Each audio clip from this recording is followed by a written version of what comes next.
Pregnancy alone can have its challenges, but when you add heat to it, it gets even more complicated. A new report by Climate Central shows that we're starting to see more heat risk days because of climate change. Now, D.C. is seeing an average of 9 more days of pregnancy heat risk because of climate change. And that number is 12 in Maryland. And for Virginia, that number is up to 13. Now, I spoke with Dr. Bruce Bakar. He was an expert on the report.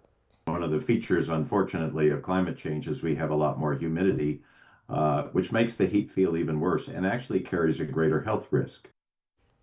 Now, here's how pregnant women become more vulnerable to heat. They're pumping more blood for themselves, for the baby. The baby generates heat, so it makes it harder for them to get rid of excess body heat. And if they get dehydrated, it could lead to very painful Braxton Hicks contractions or gestational diabetes. Now, some studies also suggest that their water could break early, and heat could lead to early deliveries, babies born with low birth weight, or stillborn in rare cases. I also spoke with Dr. Nate DeLaCola.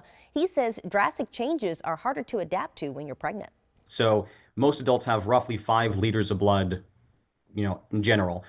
By the end of a pregnancy, the woman will have 7 liters of blood. That's a whole extra 2-liter, can of something extra in their system. That's a lot of fluid to manage, and it's more sensitive to drastic changes. So if you are dehydrated, your body will feel that more intensely.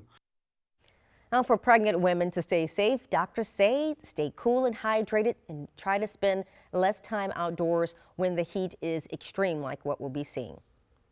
Miri Marshall, WSA 9.